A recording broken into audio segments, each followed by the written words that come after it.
Peace, peace, and welcome. Back with another dope conversation with an incredible woman that's doing amazing work in the city of Atlanta, one of the true treasures of our country, the city of Atlanta, pushing public education forward, raising a family, and looking super fly all at the same time. I'm really excited to have on Miss Erika Mitchell. Welcome, Erika. Thank you. Thank you for having me this evening. Yeah. This is gonna be fun because so the first time I got this actually chance to meet you was over dinner in DC Yeah. with the homie Makai. hmm What I immediately noticed about you was um, like you're so charming, and you had great stories, and not to and then we got to talk further hmm through our connection to school board partners, and so super excited to talk to Miss Mitchell and get into her story. Where'd you grow up, Erika? Born and raised in Atlanta, Georgia. So I'm a native. What area of Atlanta? Um, East Point, which is right outside of Atlanta. Okay. Well, I don't even think it's next to Atlanta. So we have a Atlanta zip code, but we're in the city of East Point. So hmm hmm Yeah, I used to. My first time going to Atlanta was when I was in college. I had family that lived in Kennesaw, which Kennesaw. is Oh yeah, yeah. that's way up there. Okay. What is that? Smyrna, Cobb County? Not Smyrna, Cobb Cobb County, County. Cobb Yeah, County. Cobb County. Yeah, Yeah. so I'm in Fulton. I'm right next to Atlanta. I'm Uh-huh. born in Atlanta, but Uh-huh. my parents bought a house in East Point, and that's where we grew up at. Yeah. Let's talk a little bit about the home upbringing, like mom, dad. You have Oh wow. siblings. What the focus was in the Yeah. household. So my parents are old school parents. Good Southern Baptist, good Black folks. Okay, so I'll say that. um, HBCU grads, Morris Brown, Oh, the Morris whole Brown. band, the track and field. Oh my gosh, I can just go on. Did they meet in college? Did they meet in Morris Brown? No, actually, there's a 9-year difference between my mom and my dad. My dad Okay. is older. So both of them attended Atlanta Public Schools. hmm hmm So my background, okay, so my mom was born in Philadelphia, hmm but brought back to Atlanta with her family to be raised.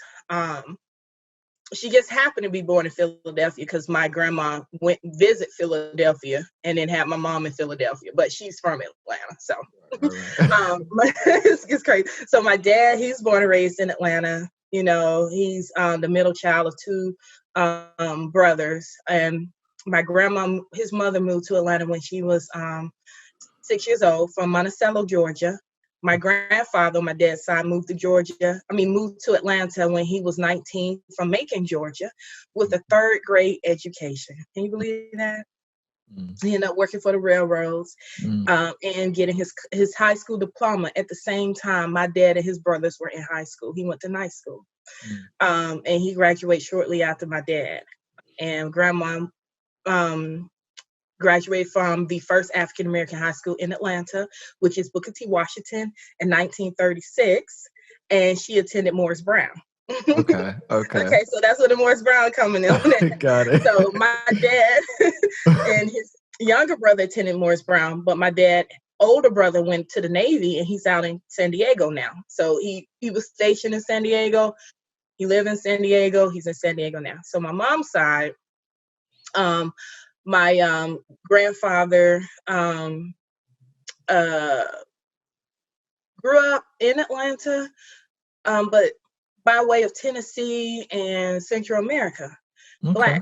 Black Okay. grandfather, and went to Booker T. Washington. hmm Grandmother went to Booker T. Washington High School. They met in high school, and so they had my mom, but they never married. So hmm my grandma ended up remarrying. Well, not remarrying, but getting married to someone else, and hmm Everybody lived and grew up in Atlanta. My Huh? mom went to APS school, Price High School. My Okay. father played in the band and ran track at Morris Brown. And We getting the so, whole lineage with all the associations and activities. yeah, and so my mom played basketball in high school. So, I Uh-huh. mean, it's just that was a community. And one of the things I would say, the area that I serve on Atlanta Board of Education, it is the first African American community in Atlanta built by Blacks. Homes. It's nothing but homes over here, houses. And they moved in 1958. Hmm. And this is the district that I serve now. So for me, I serve this district with pride, honor, and respect because this is the community that my grandparents helped to build. So I don't take my role lightly. I take it very seriously. And so what growing up in Atlanta, education is a priority. My grandma always said, if you read, you will succeed. And that's just true. And that's very deep. And when we were growing up, me and my sister, my brother, so I have an older sister, younger brother. And what was interesting, we would come over to our grandparents' house to get our Christmas presents. Granddaddy would give us money. Grandma would give us a book. And we'd be like, oh no, another book. Like I always say, and we all had to stand up and tell her, if I gave you this book, what would happen? If you read, you eat. So that was her motto. That trained in us. So that's what, that comes from for me. Like, I've got a bookshelf behind me and the book, and I have dozens of books. My dad has dozens of books. So for us, it's like reading is knowledge, and knowledge is power.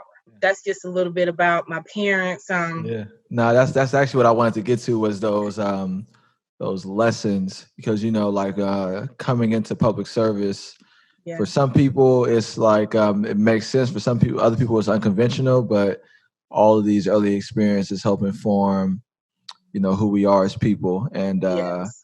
and I'm really glad that you made that point like my grandparents helped build this community and I'm proud to serve it. It's District 5. I know from your newsletter you represent District 5 in Atlanta. So you started to talk about that's a beautiful history. Is there anything else you want to say about District 5 before I kind of get more into you as Um, a person?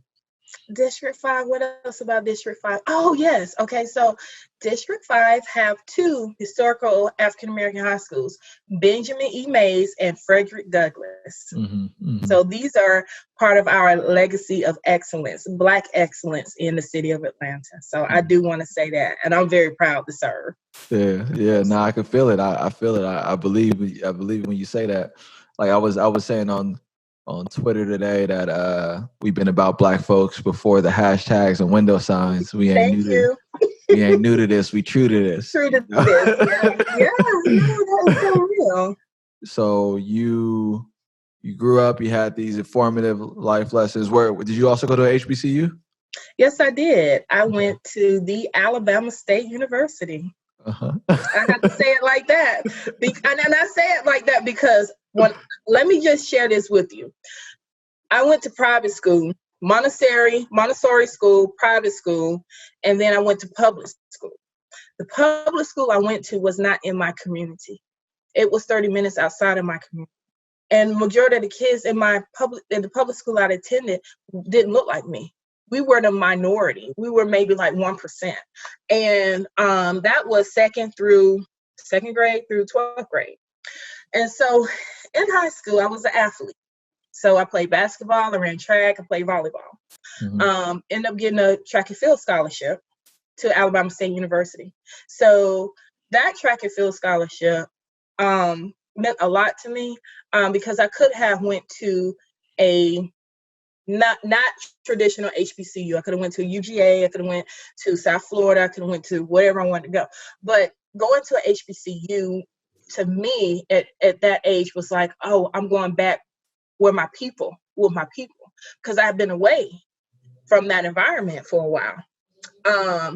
And I say it that way because it's with so much pride and being proud and knowing that this school was built for us, by us, and ain't no one can take that away from us. Mm-hmm. And that's just that sticks to my core value of how we rise up as a people, Mm-hmm. and how we continue to rise, and how we continue to strive every day. And I see it. I see it in the students that I serve. So much energy, so much hope, just so much ambition. And I just have to say Alabama State University. I'm gonna just leave that alone right there. Yeah, I love it. I love it. I love it because yeah, I think like we need that affirming, positive like representation of all of our institutions that helped that we're proud of, like, and I think speaking of that, the way you do is dope. And so it sounds like, education is a big part of your upbringing. You're now on the school board. What were you doing before you ran? Oh wow. Okay. Woo, you ready for this? That's a big question. That's a big question. Let's start. Let's start after the Alabama State University. All right. So you finished at Alabama. What happens after Oh that? my God. Okay, now you're taking me down memory lane. I majored in I majored in computer information systems and business administration. Okay. After I graduated, but before I graduated, let me just say two things. The track team, my track team that I was on, female women track team, we won the first ever Southwestern Athletic Conference championship for the school. So we won indoor and outdoor twice. The first championship the school ever saw. Okay. You like to win. I can brag about it now, but before I was just like, we won, I'm good, we won. And then again, I'm number 2 in my conference individually, indoor and outdoor, me. Okay. And so I can brag about it now. Right. But before I was just like, no, we gotta take it to the next level. We gotta go to the Olympics. We gotta, and things happen. So I'm proud of that, because that set the pace for what we see now with Alabama State track and field. They are winning 9, 12 straight conference championships back to back. And it was because we helped pave that way. And now you can see how it's paid for with the teams that they have now and how they recruited, because they had the teams 20 something years ago. Less than 20 years. I can say 18 years ago that won. Okay. So now I'm telling you my age. You look good though. You look great. But it's great though. Like, it's just like what's in history, and all of that is great. So anyhow, finishing up at Alabama State, moving back to Atlanta. First corporate job, working for Coca-Cola in the IT department. For a year. During that year, I was like, let me go to aesthetic school. Aesthetic school is a school where you study the histology of the skin. So you ever heard of an esthetician? Yeah. So I went to study the aesthetics. And that's why you got that glow. That's that glow. Yeah, I keep the skin up. Go ahead. So I went and studied that because I wanted to get more into that industry, in that industry, along with having my day job working in IT. Went to school for aesthetics at Aveda Institute. Worked for IT in the IT arena with Coca-Cola. Finished up after a year. Moved to Miami.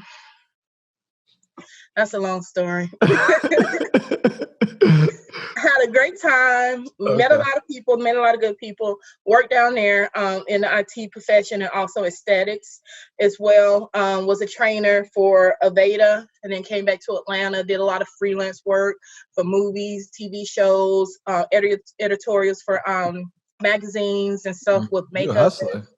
Well, I developed the trade, because everybody can't do that. I'm sorry. That's what I want to say. I developed the trade. Look, I'm in my 20s, right? I'm just coming out of school. I still got energy, right? I'm not married, no kids. I mean, what I got to lose, right? So then started working with beauty pageants. Remind you, I'm still working my day job in That's I what mean, that's in that's what I'm IT. saying. That's why I see the ambition, like the grind. You had a full Yeah, time job, and this is all outside of work. But continue. That's yeah, that's how I started work. And Mhm. I would share with you the turning point was when I turned 25, and all the values and lessons my grandma taught is still here because she passed away when I just like a couple of weeks after I turned 25. So my main focus was to keep busy because I just couldn't, it was just hard for me to cope with her death. Mhm. So working and going to school was kept me focused, kept me busy. And I did that for a while. And I guess that's how some people grieve, you know. That's the way I did it because I didn't know how to cope with it. 'Cause it was a big loss to me. Mhm. Um, and so my thing is stay busy, you don't think about it. Mhm. Mhm. What was her If name? What was your grandmother's name? Annie Mae, Annie Mae. Annie Mae. Rest in You know power, that's a Annie good Mae. southern name, right? Yeah, yeah, it's a beautiful name. So yeah. And so Continue. I named my daughter Anna Okay. because my grandma's name was Annie. So Mhm. that's kind of Mhm. how that went. Mhm. But no, I did that because it helped me. It helped me so much. And you know, you said hustler, I said it saved me, right? Because I could have get went into bad depression or anything. Um, but like I said, I was working in IT and then I was doing makeup, and then next thing you know, beauty pageants started calling me up, Miss Africa USA, Miss Latina USA, Miss America Latino del Mundo, which is Miss Latin America the world. And so next thing you know, I'm in Mexico doing makeup for a huge production for Latin women from all over the world. And I'm like, whoa, like I never seen this before. This is bigger than Miss Universe. Like it's Mhm. huge. And that just kept going and going and going. And I began transitioning from the IT field into more aesthetics because it was a passion and I just was really good at it. Then I went back to school to get my aesthetics license to become an Mhm. instructor. So Mm. I started teaching for Aveda Institute, the school I graduated from, Mhm.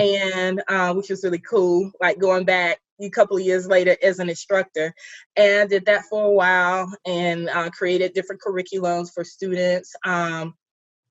And develop different programs. So we had our first makeup academy, and I took those students to Dominican Republic. We had like 20 students that went down there, taught them about production, taught them about makeup, to do it on a larger scale to build their portfolios, help. And then I started consulting with the spa industry, helping spas open up, consulting with them on how to build their programs and retain clients and retain staff. So I did that for a while. And in the midst of all of this, I had two kids. So yeah. So Yeah. I did that for a while. And then the Uh-huh. next thing you know, I'm getting calls to produce pageants. And then I became the director for Miss Georgia Latina. Had Mhm. to get that together. And you know, the business skills start kicking in. So you're doing everything from A to Z as a I say entrepreneur, but more so as a business owner. So Mhm. we did a lot of productions. We did a lot of um life skills building for Latina and Caribbean young girls, which I thought was really important. And you learn so much from just different people. Like their struggle in the US is different from my struggle in the US, right? And their acceptance is different from my acceptance. And you learn from them so much, and they learn so much from you. And through like different workshops and community service projects that we did, I end up running into the president of the NFL alumni.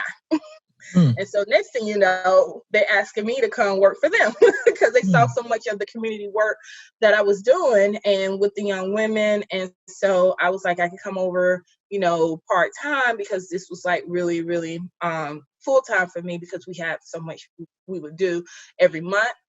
We had events and, you know, we had one or two big productions a year. So it takes a while to plan for those things. And so I started consulting with the NFL um, alumni in Georgia. And then next thing you know, they asked me to plan their golf tournaments. And then next thing you know, I imagine they're managing their public relations. And now I'm booking athletes for Mm. different gigs or what have you, book signings, TV shows, whatever. I'm doing all of this, right? And then I'm running the pageants on the side. So I was like, "Ooh, that's a lot." But the thing about it was so flexible because it wasn't an everyday task that I had to do. And Right. it allowed me to stay home with my children, which was really important because they were young. Mm-hmm. So worked for the NFL alumni and then ended up going over to the NFL Players Association, which is the union for the NFL. And we have a Metro Atlanta chapter. And again, I was planning golf tournaments, public relations, marketing, all of that for them. And I ended up meeting a lot of different people. And we set up a program where we would go into the school, and I named it Read to Succeed after grandma. There you go. And we had the athletes go into the schools and read to the kids. And Mm-hmm. we saw how impactful it was. It was just like, whoa, like, okay, we got to continue this, right? Mm-hmm. And so then I started going into the schools. I started talking to the principals, started talking to the teachers, and that's when my eyes started to open up. There's a huge disparity with African American students and their needs and the wraparound services and everything else. And I didn't know that. And if it wasn't for me doing the community service, going into the schools with the athletes, I probably wouldn't, it would never probably have clicked to me that this was happening. And so working with those teachers and principals and helping, them, the schools doing fundraisers, bringing athletes in there, giving away book bags, whatever it was, it really like let me know, oh my gosh, there's so much work to be done. And these are the schools in the area that my grandparents helped to build, which were, top performing schools years ago, like years ago. And now they're not. And you ask yourself, what happened? What happened? And I have my own conspiracy theory on that, but Mm-hmm. but because the schools are the heart of the community, and when the schools are not thriving, there's something's wrong with that. But then you have to look around the school and what's happening in the neighborhood. And so that's why I have my conspiracy theory about certain presidents and what they push through the Black community. And that helped to help with the decline of the Black community, and that affected the school when your parents are locked up, Mm-hmm. Mm-hmm. For some things Mm-hmm. that you set the bar real high for them and low for Yeah. others. I'm just saying, Yeah. but Yeah. that's Well, a whole nother issue. we got to make a plan on cook on Monday morning, cook on quarantine. Well, say what's on your heart. The well, you had two things going on. Uh-huh. You had, and I'm gonna say it because my people from Panama, you had Reagan invading Panama, setting Noriega up with drugs, okay? Then you had drugs being pushed into the Black community. You had crack cocaine, then you had cocaine. But crack cocaine, you got more. But pure cocaine, you didn't. So Right. if crack cocaine costs more than pure cocaine, so where do you think the Black cocaine was? Mm-hmm. The Mm-hmm. crack cocaine. Right. Not Black cocaine, but the crack Mm-hmm. cocaine. So it was in the African American community. Yeah. And that destroyed our community. Mm-hmm. I don't hear anybody say that did. Your parents are going to jail. Babies are being born. It destroyed our community. So what happens? It affects the schools. Mm-hmm. And then you Oh have to yeah, look at my economic household development. my household was affected by that. I grew up in the community. A lot of homes were destroyed by drugs and Yes. alcohol, and then people Yes. were sent away. So kids are growing up without their parents. Yep. Yeah, and a lot of that is well documented. It The is. U.S. government's use of selling drugs to help arm militia groups Yep. against um, Central American governments, like all that Mhm. is like they Yeah. admitted it on national television Yeah, that they that's what did. that's what the deal was, They did what they did Yeah. when they went to Panama. Hmm. I thought about, Cuba, why they wanted Cuba so bad, why they wanted control of the Panama Canal really Hmm. bad. Hmm. Because Cuba is what, 90 miles away from the US? Hmm. Hmm. Panama Canal is the gateway into the US. Hmm. Yeah. What can you get through there? Right.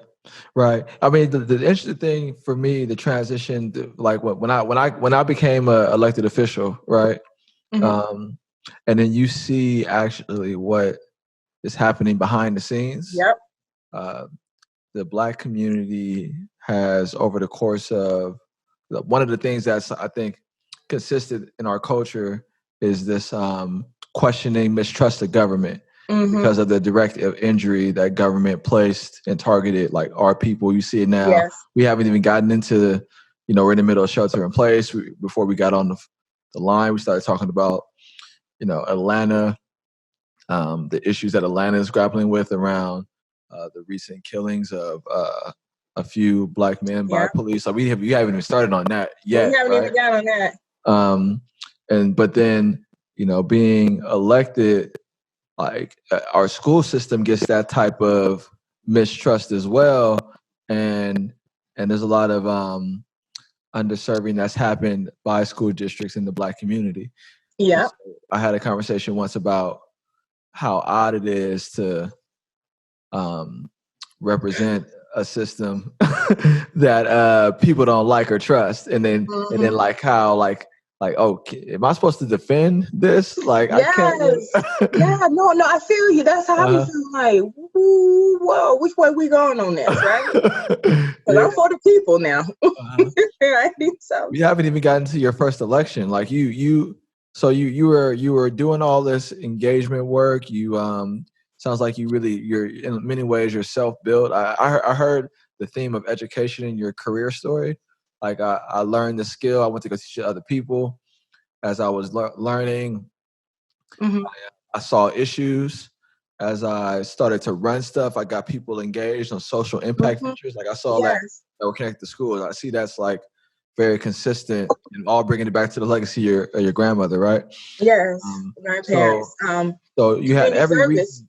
Go Mm-hmm. ahead. Go ahead. Community service was key in our family. Mhm. We served. I saw my grandparents hold neighborhood meetings. I saw my grandma went volunteer her time with the girls club at the time. That's what they called it.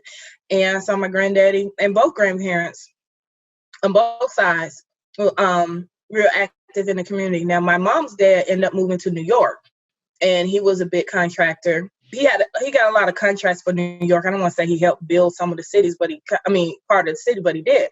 And so we always pride ourselves with always giving back, always helping, always being involved. You take care of the community that you live in, right? So picking up, working with the NFL and going into the schools, knowing that I have school age children. And I was like, whoa, my kids got to go to these schools. And now let me just be real with you. That's what I thought. And I Mhm. said, I can't move, Mhm. and I shouldn't have to move. We should have good schools in every neighborhood. It shouldn't matter if it's a majority black neighborhood or majority white neighborhood or mixed neighborhood. Good schools are just need to have good schools. That's just it. So um I had my son in a charter school, which was KIPP. And I was like, why should he have to go to a charter school? Because my traditional school isn't up to par. So this got to change, right? Like, we can't do this. And so I said, you know what? I would run for school board. And I don't know if I win or not, but I know what my heart is. I know what my passion is, and I'm going to try. Because I always believe if you don't try, you fail. But if because you never try, you fail. But if you try and you don't succeed or accomplish that goal, you learn something. You Mhm. learn something where you can go back and try again, you know. But if you never try, that's when you fail yourself. And so I always look at that as where I don't have anything to lose. And so I put 100% into it. I ran my own campaign. I didn't have a campaign manager. I was my campaign manager because if I said, and don't laugh at this, I said, if I'm going to lose, I'm going to lose on my own terms, not have someone make me lose because they didn't do their job, because I know I'm going to work hard to win. And so if I'm going to go down, I'm going to go down by myself and not have someone take me down. And because what I will tell you, I ran into a lot of people who wanted to run my campaign, but they just wanted to get paid. And it didn't matter if I won or not. And I was just like, I'm not here for that. I'm here to win. And I took my business skills and looked at marketing, look at different marketing channels, because that's really what campaign is. You marketing a message. And that's what I did. And I had people who helped. I had family members who helped, cousins, uncles, people I ain't heard from in years, come and said, we will support you. and we worked together. We did Sunday drive-bys at the church. We go and drop flyers in and go to the next church. We hit every church in the district before church let out. So they knew who I was when they got out of church, right? It was crazy. Like me and my dad, 3 o'clock in the morning, we putting out yard signs, right? Putting up billboards, putting up posters and flyers and robocalls, and we every dime that anyone gave me, we made it stretch. We used it for the campaign. We did, and I can speak to that. I mean, every dime, every penny, every cent, everything was all about the campaign. And first time running, first time winning. Hey. And that was by the grace of God. I love speaking of first time winners, because I had the young sister Dorian, who's also in School Board Partners. Yes. She's super, super sweet. I love her. Yeah. And she's a first time winner. I lost my first race. Oh. And so people, if they've watched other episodes, they've heard me talk about losing. And losing, there was a lot of benefits to not winning for me. Yeah. But and I hear your story, and I love that you went out and did it, right? Because like hearing about you talk about how proud you were about the things you accomplished in track and field, and how that left the legacy for the institution. Like you had built these muscles around like going for it, right? And then you saw a need or a problem, and then like you reactivated that, and then you went for it. And I think it's dope too that you have kids and they saw you do that too. Like, okay, I'm gonna go do this. And I didn't think how impactful it was for my kids. Like they seeing everything play out. And I remember my son saying, "Vote for Mommy Mitchell." And I said, "That's what you're telling people?" They're like, "Yeah." I was like, "Oh my God, I want to cry." And I didn't realize like they seeing me go doing this. And we'll drive, and my son said, "That's your son, Mommy. That's your son." And my daughter like, "That's your son." Then they see I had one billboard, but anyway, they're like, "There you go, baby." It was just interesting. I don't even know. I mean, to this day, I don't know how that impacted them. I don't know. And I always tell my son, and maybe I'm too cocky about saying this, but I tell my daughter and my son, I said, "We're Mitchells. We always win." Hey, there you go. And then he's looking at me because I get that from my dad. You gotta work. They see you working too. They see you winning, but they see you working. Like the process, being committed to the process, is and because you're talking about the W, but you said every penny. Every penny. There's intention behind every penny. Every penny. And you ain't here to get paid. We here to win. This ain't about getting paid. That's really what it was. It was like, no, we're going to win this thing, and we're going to get in there, and we're going to make some changes. And that was the most important thing for me. So when I ask myself, what did I accomplish in 4 years? And I'm in my 3rd year. It is so much I want to do, so much I've been working on, and everything I've done has been intentional, whether I have the support of my board members or not. But I know my community know what those kids need. So I'm not going to stop because, oh, you're not doing it our way. I don't know what your way is because it's not in a book in black and white, Just past practices. I don't know past practices. I know what needs to be done right now, and I'm going to go do it. And that's the mindset I have. And I know a lot of people don't respect that. A lot of people are like, "Oh, you just can't do your own thing." Well, I'm following the rules and regulations. So what, is it not the way you want to do it, or you got a problem with the way I do it? Because I'm going to do what I'm going to do. And I don't say that to start trouble. I say it because before I got there, these problems existed. This ain't nothing new. And we're still in the same situation. And I'm like, oh my God. Like, hello, somebody. Right. The ship is sinking, and you ain't throwing a lifesaver, Right. Let's get into it a little bit, just in terms of like the context of your board. How many board members do you have? We have 9 board members. Okay, so there's 9 board members, 9 districts. Well, it's 9 board members, 6 districts, and 3 at large. 3 at large. Okay. And so, within your district, how many schools are there? Oh, wow. I had 22 in my district. Wow, that's large. That's a lot. That's a I lot. have the largest district. So now I Okay. think I have maybe 20 now because they closed 2 schools before I was elected. Okay. Well, actually, they voted to close those 2 schools. Hmm. And so it didn't take place until my second year. Hmm. So I think that moved me down to 22, a little bit over 8,800 students, a little bit more than 8,800 students. I don't have the correct number, but that's what I'm looking at. So we also look at our Atlanta Public Schools look at clusters. So you have like the signature high school and all the feeder schools, and that'll be one cluster. So I have as I said, Benjamin E. Mays cluster and the Frederick Douglass cluster. So those Right. are 2 largest in the entire district, and I serve all of Northwest Atlanta and a part of Southwest Atlanta. So I'm Okay. on the west side. Got it. Got it. Hmm. Okay. And so, and you just said you selected a new superintendent, correct? Yes, man, I'm so excited. Okay. Okay. What's your new superintendent's name? Her name is Dr. Lisa Herring, and she is from Macon, Georgia. Okay. Yeah, yes, Georgia Beach. Um, I'm excited. I'm excited. She comes with a passion to serve, which is really important. Um, Knowledgeable about all areas that takes all areas of a school system, and very knowledgeable about our kids, our Mhm. African American kids. Our school district is 74.7% African American.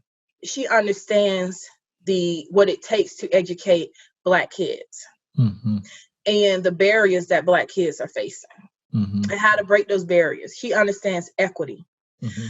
and trauma informed Right. practices and restorative justice, and what's needed for our special needs populations and our kids who have IEPs, and also she's so open that she's looking into collaborate with our Hispanic population, and that's probably, I would say, about roughly 8 or 9% of our student population, and like 13% is Caucasian, and then we have another percent that's just, I guess, it just compiling into other, which I Mhm. think we shouldn't do. We should respect the different ethnicities and race, but Mhm. we're an international city, so I'm just saying, let's have a little respect for everyone.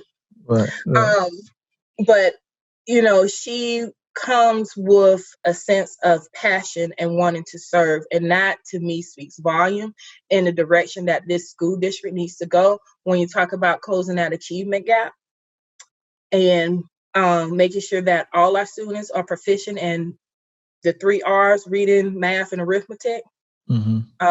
That's old school, but that's Mhm. still true to this day, right? And Mhm. I think she can turn our district around. I really Mhm. do. I mean, a lot of people talk about, Atlanta and the cheating scandal. And I don't want to play anything down, but that was 10 years ago. We're so past that.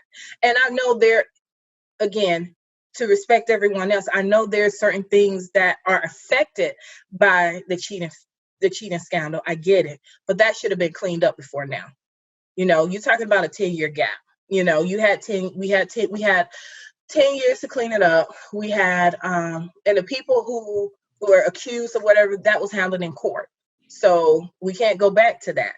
We What's the got to move context on that? What's the cheating scandal?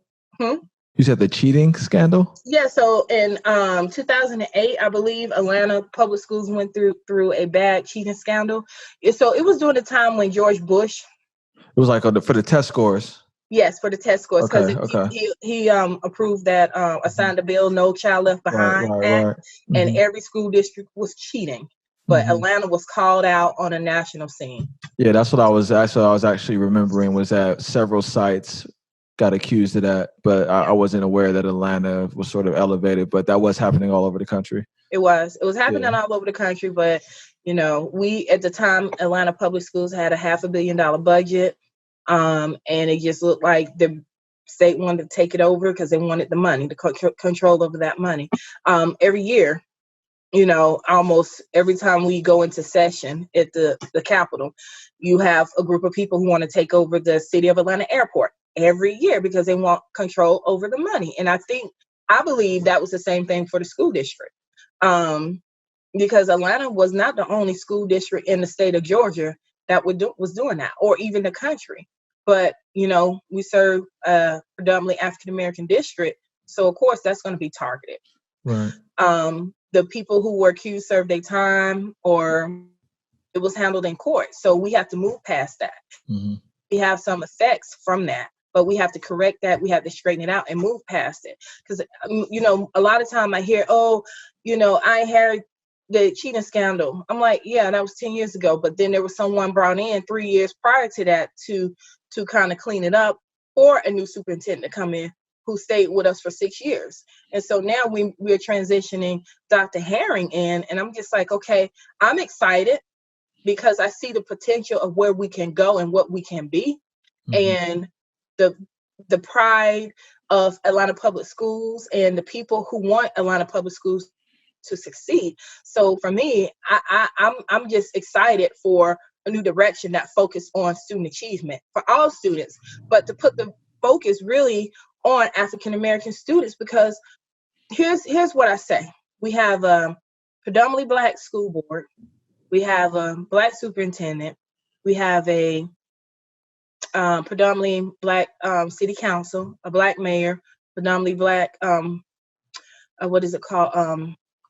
County commissioners, and our kids at the bottom. We're in the positions to make all the decisions to help our race move forward. But our kids are at the bottom. That is unacceptable. So I tell people, you hold me accountable, because I need to be held accountable. There's some things that I need to do. Call me out. Tell me I need to do it, because I'm here to serve. So I don't take it lightly. I just think that we could do more. We're in the position. We can't say, how they used to say back in the day, it's the man. The man is us.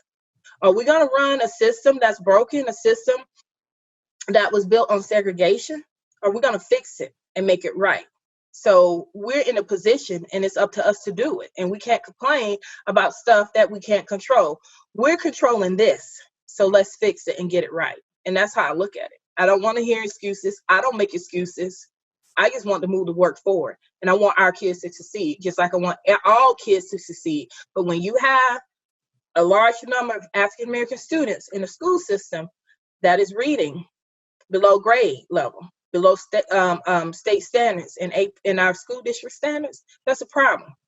It's a huge problem, because you talk about school to prison pipeline. That's what you setting them up for, and that's not what we need to do. Yeah, I wanted to get into that actually about what it means to have there are several major cities that are facing this, like majority Black leadership and sort of like generational Black poverty, and how and the mechanisms to interrupt that. One of the things that I've grappled with as a district, as an elected official, is this tension about like is this going to move the needle? Like, is me voting here going to mean, is the connection, right? Because you talked about your family, right? And your kids seeing you do stuff. And I saw your mayor. I saw her, and I was like, that's what, I'm glad she's there. That's a beautiful woman, and I wanted to do well. But then when I saw her getting upset about the CNN building, I kind of rolled my eyes a little bit, Yeah. We can talk about that, because I've had conversations about that too. Go ahead. But go ahead. I'm sorry. Well, yeah, I'm just gonna say it just because I don't have to get. I'm not elected. I have a Black mayor, female mayor in my city. Yes, you do. Yeah. I defend her as a person. Like, respect this person.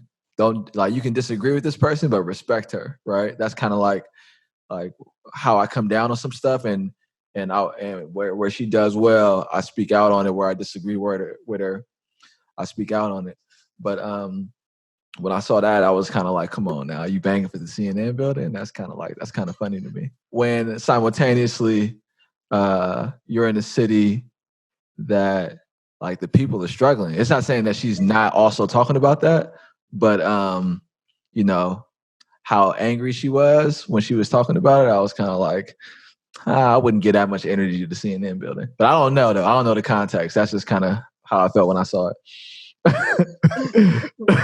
Well, you know, that phone was ringing that night. Like, what's going on in Atlanta? Uh-huh. Okay, people protesting. It'll be all right. Uh-huh. Y'all burning up police cars. They gonna get new ones. It'll be all right. Uh-huh. You know, but like I'm so nonchalant with it because when you think about, and for me, knowing what I've seen in this city, right? We have kids that stand on the sidewalk or in the middle of the street in those islands to sell water so they can make money to feed their families. Okay.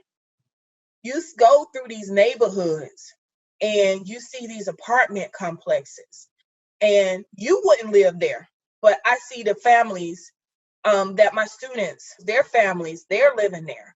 I remember me and my dad had drove in one apartment complex because the principal was just like, you got to go see this. You got to go see it. My dad said, Dad, let's go over. And you drove around and you saw the disparity, the suppression, oppression. I mean, just everything.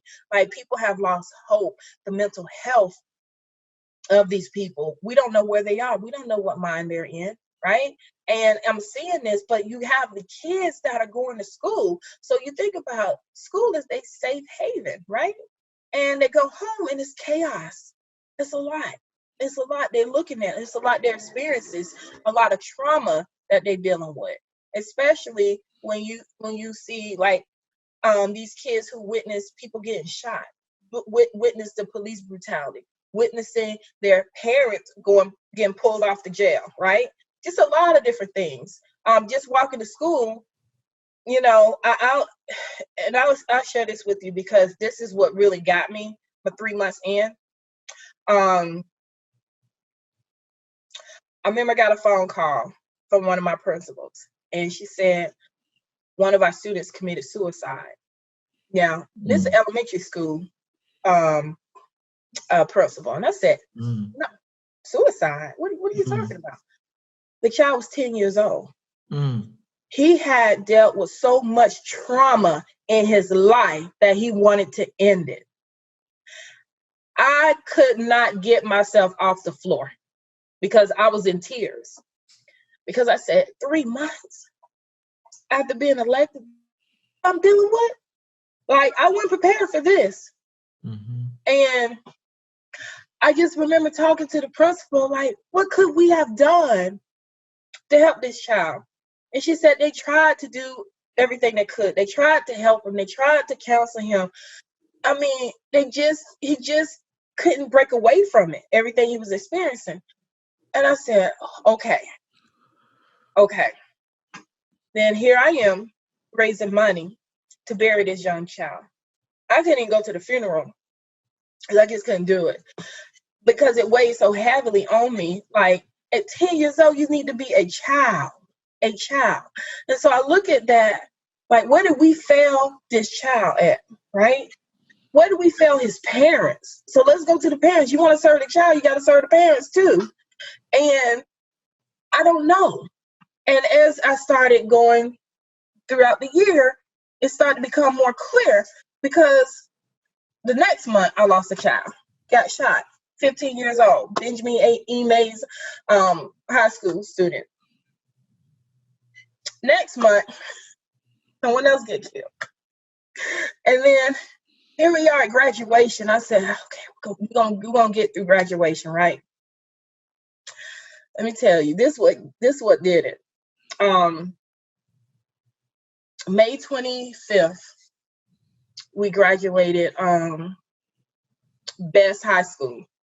And I remember shaking every child hand as they going across the stage, hugging them, kissing them. You know, I'm affectionate, I'm a mom. And that was Friday. Monday morning, I get a call. One of the students was killed. He had $50,000 in scholarship money to study engineering at Albany State College. He was killed from someone in his community, another child who wasn't going to school, shot and killed him. You know, that took a lot out of me because I said these kids can't even grow up and can't even get out of school without getting killed or killing themselves. And then the next year, it's a couple more, and I was like, and then staff, and then I was like, oh God, oh God, oh God, oh God. But you know, I feel that we can do more, and that's why I said we can do more. You know, all of these government agencies serve in different capacities, and when I say that, the city, they have their responsibilities, right? Um, um, Development, jobs, city services. The county, they have their responsibilities as human services, jobs. Um, what else do they do? Development as well. So, and then the school board, we have our responsibility as education. So, you have all of that, and I think we all have to work together to serve in our capacity. And I think that's the way we move things forward. But Mhm. when we point fingers and do the blame game and no accountability, well, you start to see this transpire in different ways, right? And and that's why I really focus on working with the other elected officials in my area, my city council member, my mayor, my commissioner, my state rep, my state senator, my U.S. Congress, my U.S. Senate, because my thing is you can help us and we can help you knowing what these issues are. So when you're making laws and legislations and passing budgets and approving budgets, like this is what it's going to take to fix these problems, and this is what you can do to help us on the school board level. We need Mhm. more development, we need more jobs, we need more rehabilitation programs for parents and students. And I think that's why you need to be in that position, Mhm. because all of that is really outside of the scope of what the board description is, but it's Mhm. necessary to really produce the Yeah, change. And exactly. and I think like I'm transitioning out of my position as an elected official, and I don't want to really be like I have my reasons for doing that, but like when I hear people that think about the position like you, I'm like, oh, she has to stay, or you have to stay in that space, right, and continue to do that stuff because I hear the energy you have and the passion that you have for it. One of the other things too, I don't think people really understand what you are faced with as a school board member is the amount of suffering that gets played out at our school sites. Yeah, yeah, Like hearing about like the child abuse or yeah. the um, the suicides or the murders or like whatever comes up, and even with the egregious situations that happen with teachers that are protected by their union, Mm, that which just happens here, um, and you like, whoa, like yeah, you yeah. know, this ain't about test scores. Or, No. like I mean, this is, but what we have to. It's really an honor to serve, and what we come across is very hard to look at, but it's very Yes. real. So we're in shelter in place, Yeah. and this is the summer. Mm, Atlanta's been in the news a lot. Do you have anything you want to say about mm. Breonna Taylor, George Floyd, some of the incidents that So, happened in Atlanta before we close out? I'm real close to my dad. So I talked to him a lot about, growing up in Atlanta. He was born in 1940. He been through Jim Crow segregation, civil rights, you name it. I mean, even Morris Brown want to do a story about my dad, doing marching, helping Martin Luther King as a college student at Morris Brown. And I look at all of that he's been through in his lifetime, and he was able to see a black president. He was able to see me on the school board, which I never thought I would be. And everything that he's seen, and now this is happening, it never stopped happening with the killings and the police of black neighborhood and black people. This is nothing new. This has been a continuation of slavery. The police and the KKK was formed to catch black slaves. And now that we're in 2020 and you think we would do better because we know better, and we're still seeing these same things that are happening, it, it, it it's very frustrating because before we had cell phones that could record, we would read about this. Now we're actually seeing it real time playing out. I could not look at any of those videos of Aubrey or George Floyd. I couldn't. When I heard what happened and I read about it, I knew.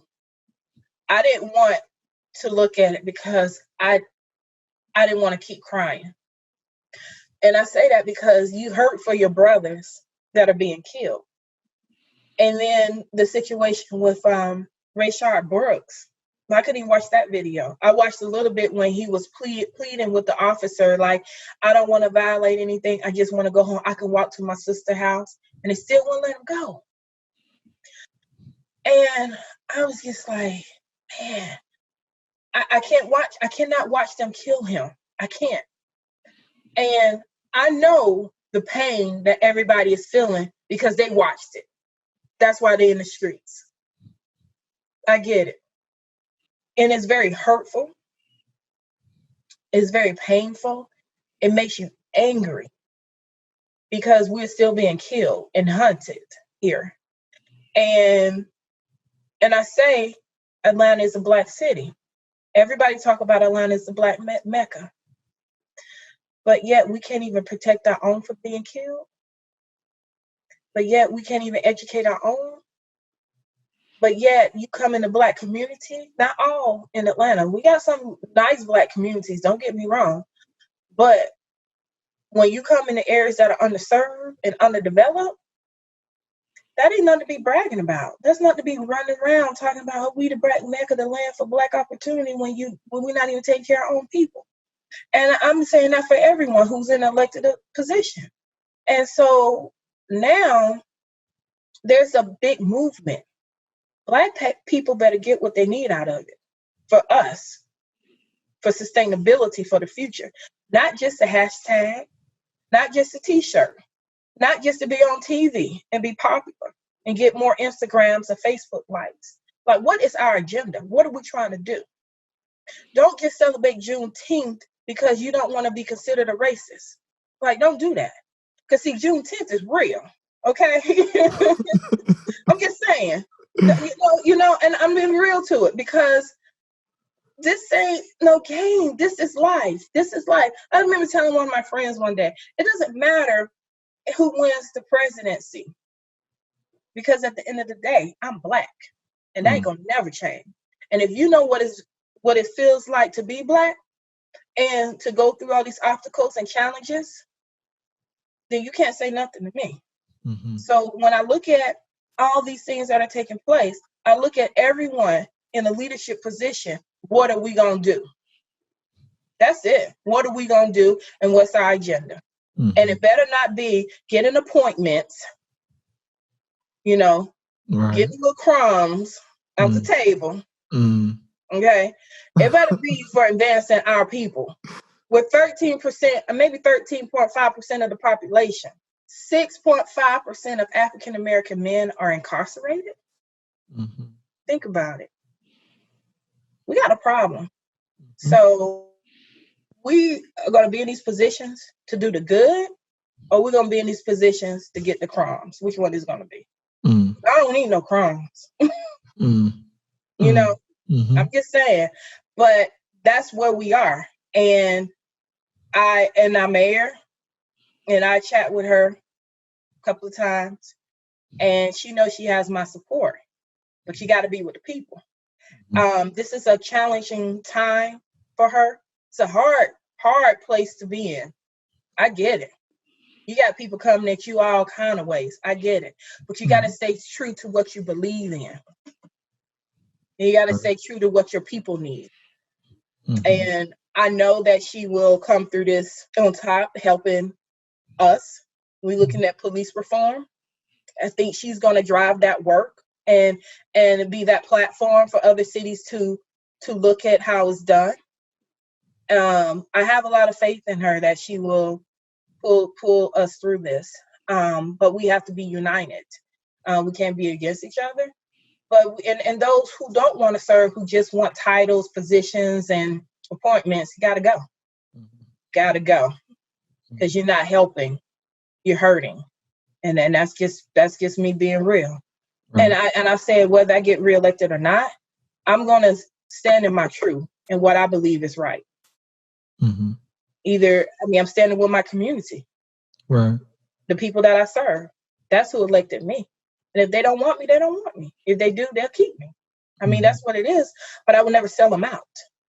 That's what I won't do, because I can't sleep at night because I sold my people out. Mm-hmm. And that's just being real. Miss Erika Mitchell, we Mitchells, we win. Yeah, my dad said, "You're a Mitchell, you're a winner." Annie Mae succeed to read it. Yes, if you read, you will If you succeed. read, you will Annie Mae Mitchell. succeed. Serving the good people of District 5 in the city, the beautiful city of Atlanta. We got to keep this, we got to keep uphold and help advance leaders like Erika Mitchell. How can they get a hold of you? How can they stay connected to you? What's the way Oh to? my God. Oh my. Okay, yeah, my social media stuff. I got like 5 pages floating around. I don't even know. So I have a website, and you can subscribe to my what is it? Newsletters. Yes, my newsletters. That's www.Erika. That's Erika. Y, the letter Y, Mitchell, Mitchell, .com. So that's ErikaYMitchell.com. You can find me on Instagram at Erika Y Mitchell or Facebook Erika Y Mitchell. Twitter, I think my Twitter is Mitchell for 5. I don't even look at Twitter, but I gotta try to do that because between Instagram and Facebook, I'm like, I gotta add one more. So I'm trying.